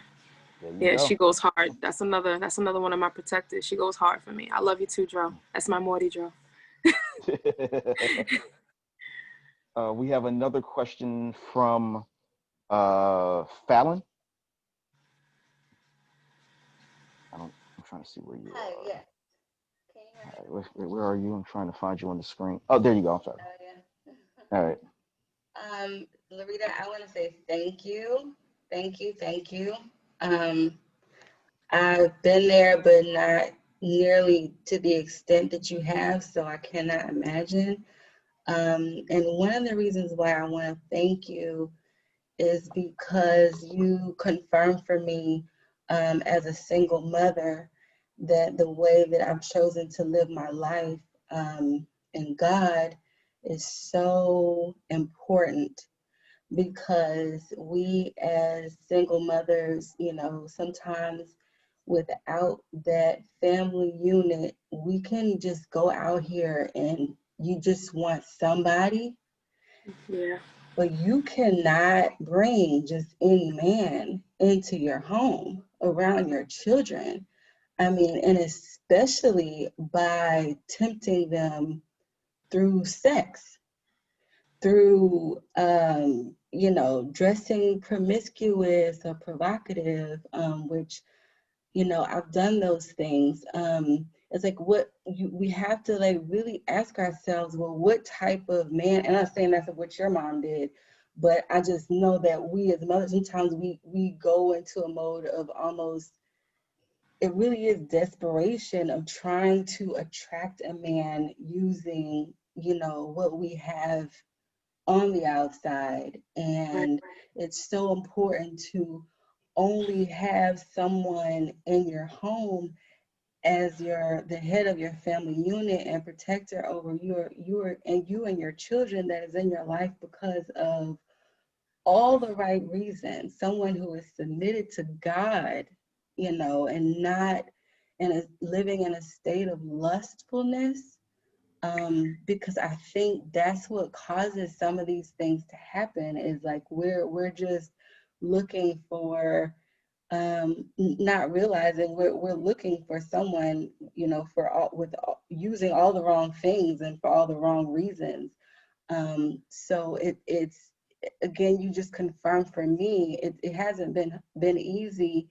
I haven't really been in a real relationship for probably over a decade now, and that is so hard. So hard. It has been so hard. Now that I'm in this place, which this is even more confirmation for me, but in this new place where I realize the purpose as a mom that I have in my child's life, and in living this way, this just confirms for me that it's a good thing. That it may seem like at times that you're missing something, but at the end of the day, if your children are safe and you're in God's will, that is all that matters. And it's not worth risking their safety, their protection, their purity, their innocence. I mean, it's just not worth it. So thank you again. Thank you. Thank you. All right. Thank you, Fallon. Mm-hmm. Let me just go back to the chat. I'm sorry. All right. Does anyone have any other questions, comments, statements? I know that certain people said that they were having trouble finding the hand raise option. If you're having trouble with it, if you don't want to type it in the chat, feel free. You can take your mics off now. Just let me know if you have a question, and I can acknowledge you. If you have a question or comment for Larita, you know, I'm cycling through about 9 screens, so give me 1 second. I'm sorry. Yeah, I'm cycling through a few screens. So, all right. All right. Yeah, someone sent you fire, a hand clap, and a heart. Yeah, that's my UK. Okay. Yeah, I'm still learning emojis. I'm like the oldest young man ever. But so yeah, definitely thank you for that. Thank you, Lisa. I mean, This has been I could say that it's been helpful for me. Okay. Rough at Yeah. points. But yeah, I also want to stress that, it's not just the females who are being molested. I've come across quite a few males who are molested by female cousins, female family members, babysitters. Yeah. So it's not just the girls. We have to protect our boys as well. So we just got to be mindful of, we can't leave our kids with anybody. We can't just say, I'm going to hit the street. I'm going to hit, the club. I'm going to, go wherever. You got to watch who you're leaving your kids with, because everybody's just not safe. At the end of the day, everybody's not safe. Everybody's not your friend. Everybody's not your friend. Everybody's not your friend. Everybody is not going to protect your kids. They don't care. They're not their kids at the end of the day. Yeah, I completely agree. And if you've ever been raped, oh my gosh, or you felt like you've been raped, I didn't say anything. I didn't report it. I kept it to myself for a few reasons. Don't hold that. Don't hold that either. You got to tell somebody. Yeah, please. Seriously, please. I have a good. Yeah, it's going to be more hurtful than not if you just hold it. Yeah, and it also allows the person to continue to do it to someone else. Right. That's another thing too. I have a friend of mine who was raped by a former friend of mine, and I didn't know about it for 10 years. And the person raped her in a location where we were together. We were all hanging out together, and as soon as I left, he raped her. And that man actually is in prison now because he wound up raping 4 or 5 other women. So if you know that it's going on, call the police. Let them know. Get this person off the streets. Yeah. Definitely. Get them off the streets. That way you're protecting the person that's being harmed and any people that may be harmed later. That's the first lady. I'm sorry? No, I just saw a message come through. That's my first lady. Oh, okay. Well, hi, First Lady. Hi there. Hi there. Can you hear me? Yes. Yes, you can. I just want to say to Larita, to all of you who don't know me, Larita and I have pretty much grown up in church together. So, but knowing that you've gone through all of this while we were growing up, Larita, and not being aware of it myself really does inspire me. And it inspires me to see how strong you were. You were super strong. You were so amazing, and you are now. And so I just want to encourage you to continue to know your strength, to know that you can do anything as long as you have God on your side, that you are worthy, that you are valued, that God loves you, that I love you. I mean, if you don't know that I love you, I don't know how else to make you know that I love you. But you are an amazing young lady, and what you've been through, many people can't overcome it, but you're overcoming it. And the fact that you were able to share it with so many people and do it so eloquently is just wonderful. And so I love you. And I know you're going to continue to do great things because God would have it no other way. God bless you. I love you, lady. Love you too, Lonnie. Definitely. We have about 15 minutes left. So if anyone has any questions or comments, please let us know now before we wrap it up. Checking. All right. I'm going to post it again. Please buy Larita's book. It's really, really good. It's really inspiring. I had to do some homework before I had Larita on the show. And the book is very, very, very inspiring. If you want to buy it, it is called Breakthrough. You can find it on Amazon. Just type in her name, Larita Phelps. Yes. No, yes, that was great. Type in Larita Phelps. Please buy it. I mean, for those of you that don't know, I have a social media page. I'm going to post myself holding the book like this. Feel free to do the same. That's going to be the new challenge, the Loretta Book Challenge. Uh, but Loretta, do you have any parting words? Any parting words of wisdom?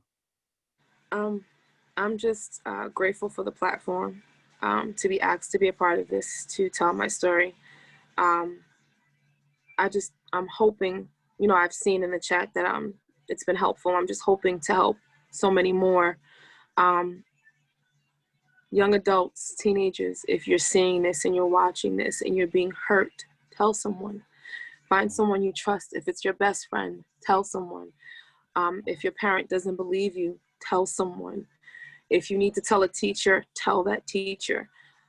You can get help.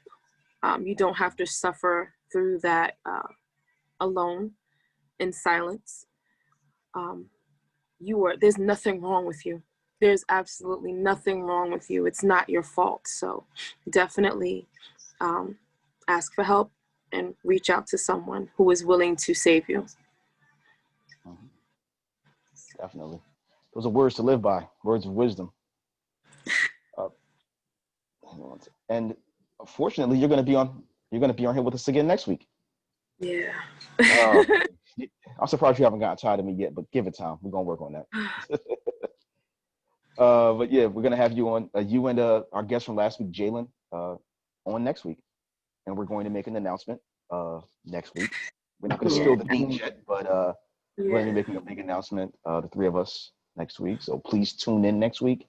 The flyer will be out. For those of you that need information on next week's show or on the Fall to Rise podcast in general, you can subscribe to my YouTube channel, Fall to Rise Podcast. So FALLTO Rise Podcast. I also have a Instagram, Facebook, and that's it. I'm still learning social media. Again, I am not good with social media. But Fall to Rise Podcast on Instagram and Facebook. Please subscribe. And the YouTube. Please subscribe. I have previous episodes. There's a lot of people, believe it or not, that are watching that are former guests of mine. I can see 1, 2, 3, 4, 5. There's a lot of former guests of mine that have episodes on the YouTube channel. And we've covered some pretty rough topics. We've covered things such as daddy issues, abstinence, mental health, racial identity, finance, homelessness. We've covered it all. And feel free if there's other subjects that you want me to cover. There's nothing that's too taboo. Believe me, there's nothing too taboo. I'm going to be covering a few taboo topics in the coming weeks. So if there's something that you wanted to discuss, something that you wanted to talk about, if you needed help with reaching out to a guest, if you needed help with getting access to services, please, again, subscribe to the YouTube and follow me on Instagram and Facebook. Does anyone else have anything else to plug before we go? Loretta, do you have anything else to plug? Just the book. For now. Okay. Just the book for now. And things to come. Yes, things are to come. And you also mentioned the Grateful Call before. Yes, the Grateful Call is a platform where we can, it's a judge-free zone. We pour into each other, nothing but positivity, and we bond. It's definitely a therapeutic call, 5 days a week. Yeah, 6 days actually, 6 times, 5 days, 6 times. Yeah. You said 6 times a week? Miss Ashley, Miss Ash put that together, and I'm grateful for her to putting that platform together as well, because it's definitely another form of therapy. Okay. Yeah. Grateful Call, got it. All right. There's, I know, a few other platforms out there. I know with me, I have another show with my buddy legend Damian Simmons. Yeah, that one's a little bit the language is a little different on that show, and it's got a slightly different format on that show, but we cover a lot of real things. That podcast is called The Extreme Truth. That's Mondays at 8 p.m. And so, yeah, that's actually how I met Loretta. Loretta was a guest on this show. Yeah.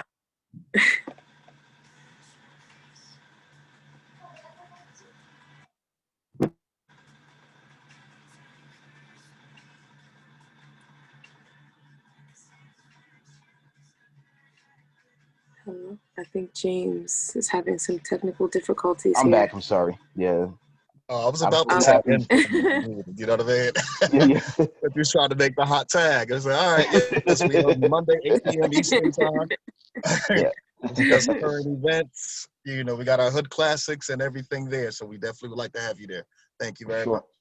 Yes, Tag yes, back definitely. Definitely. And hang on one second.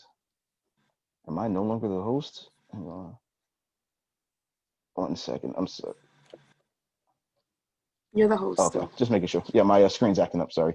And I know that Joe, you have a ministry that you run. Yes, you mentioned earlier, man. He said, she said, man. It's a relationship ministry that I have. I started about now we're almost at 2 years.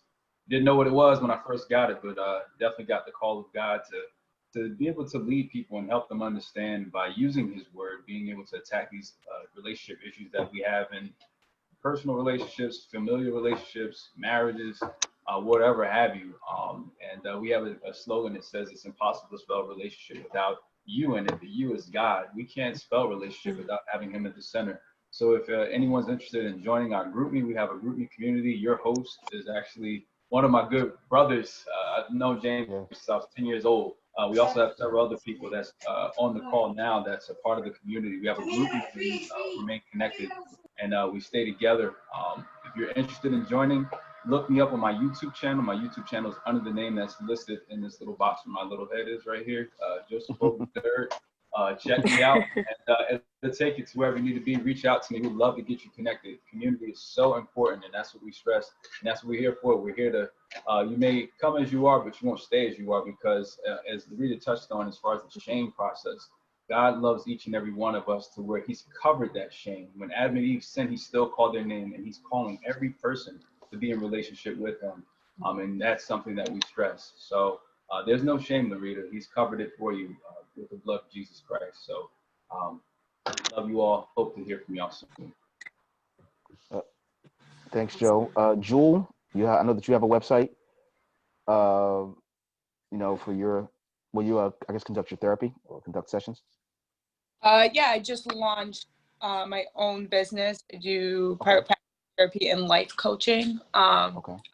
Website in the chat, and it's just a bold walk of faith of what God was calling me to do, to be able to work with more people without the barriers of agencies in our healthcare. Our healthcare is very reactive. And God has really just called me to be more proactive, preventative, and just the realness of what we're all talking about, and just building those skills, because we all go through life, the ups and the downs, and we feel alone. And as Joe just said, like, God created us to be in relationship with people, and within relationship with people, we build a support system so we don't have to face the barriers. As Latia was saying before, there's so many barriers of people trying to get help and trying to tell their story. So to God be glory, and that's just what it is. I love what He has done in the midst. There's so many things coming out. As James started this podcast, in the midst of what looks like destruction around us, God is still making and doing miracles. So just hold on. Larita, I messaged you privately, but I have to say this. You talked about shame, about it never leaving. I watched someone near and dear to my heart today in church, and God take that shame. And so although you feel like it will never leave, God wants you to know that He gave His Son, and His Son died on the cross, so you don't have to live in shame. And so you are in my prayers, because God is going to break that bondage and that spirit that tries to tell you that you're always going to have to live with you, because that's a lie from the pit of hell. And you will not always have to live with that shame, because He created you fearfully and wonderfully, and He created you for a purpose. And so often we get into times where we're like, God, if you love me, why did I have to go through this? And God says, I will use it for my glory.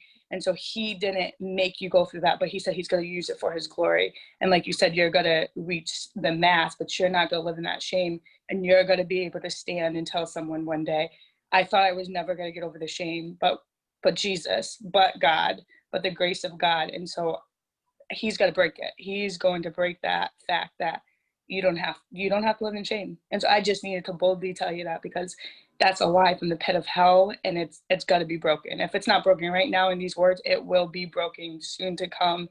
And I am excited to see all that you're going to do. So I just need to tell you that. Hold on, keep holding on, and keep doing what you're doing. Thank you.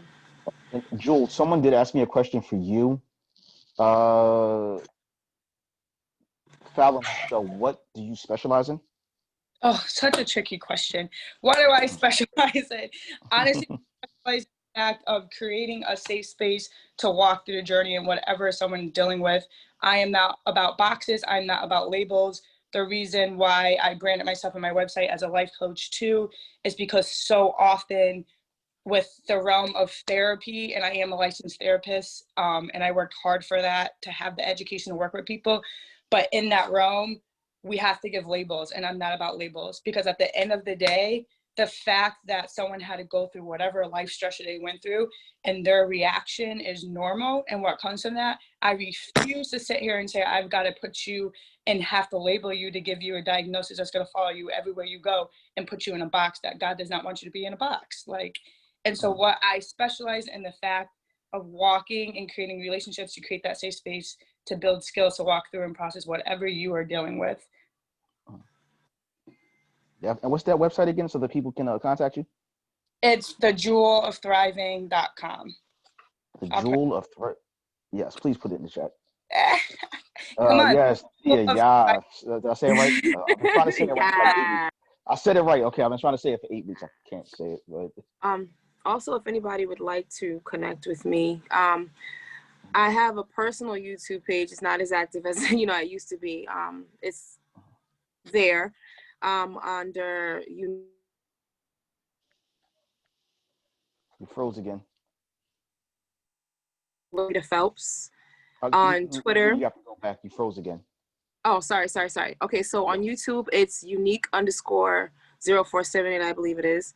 On Facebook, it's my name, Loretta Phelps. On Twitter, I believe it's my name, Loretta Phelps. And on Instagram, it's LC_Phelps. So if you go to if you go to my Facebook under my name, you'll find all of them, all of my social media outlets. I'd love to connect to anybody. I'll be fine. I'm always looking to connect with new people. There we go. There we go.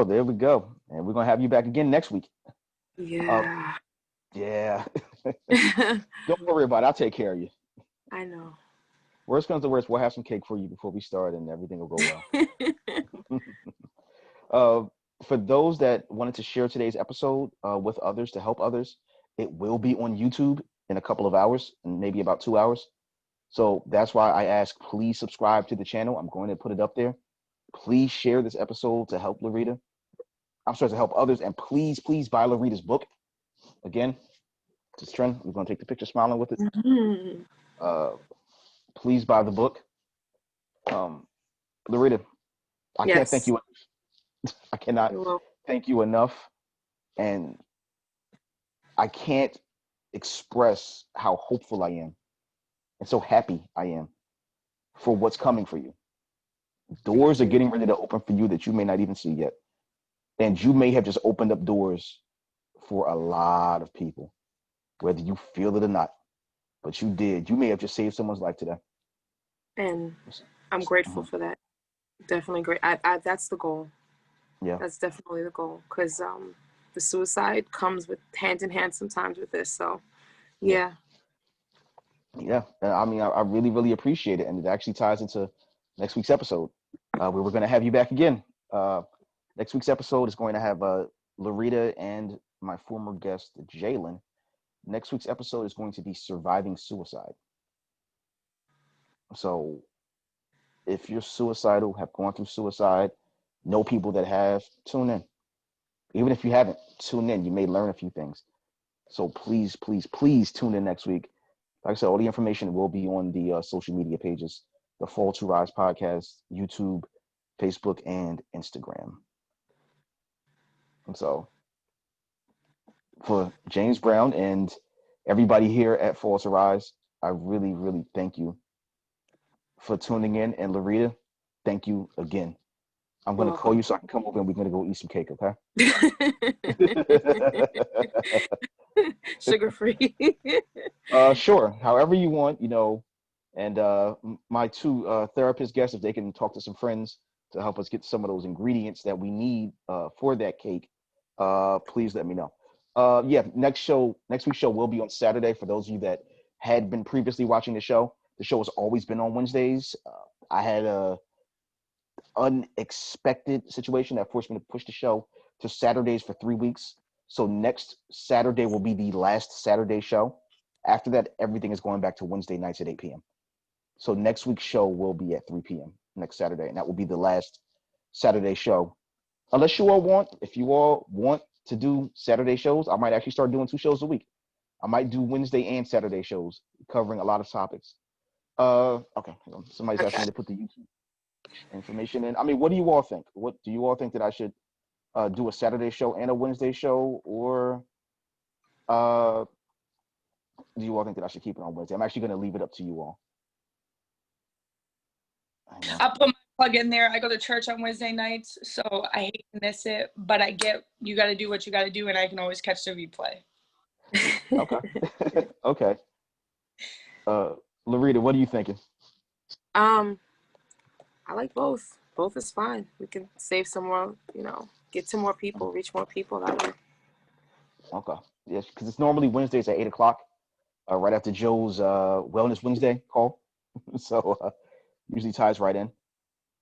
And so worst comes to worst, I may just have to do it 2 days a week. Cover 2 different subjects because we have a lot of things coming up. A lot of subjects coming up. And I know I'm rambling a little bit, but there's an old saying, everything happens for a reason. Yeah. And this show being pushed back has opened up so many different opportunities, so many different subjects. So we're going to be covering some pretty real things coming up. We're going to be covering up surviving suicide. We're going to be covering domestic violence. And we're going to talk about it from 3 different perspectives of 3 different women, as well as from a man that went through it. We're going to talk about, we have an episode coming up about surviving grief. A good buddy of mine, his 7-year-old son was murdered. His 7-year-old son was beaten to death by his baby mother's boyfriend. So we're going to be talking about that. We have a lot of things coming up. So please tune in. Again, if there's something that you want me to cover, something that you want me to talk about, there is nothing that is taboo with me, literally, as long as it's helping someone. Please feel free to reach out to me on social media, whether it be the Fall to Rise Facebook page, the Fall to Rise Instagram page, or on YouTube. All right. Thank you, everyone. Have a good night or afternoon. Thanks, everyone. Thanks, Larita. You're welcome. Thank you.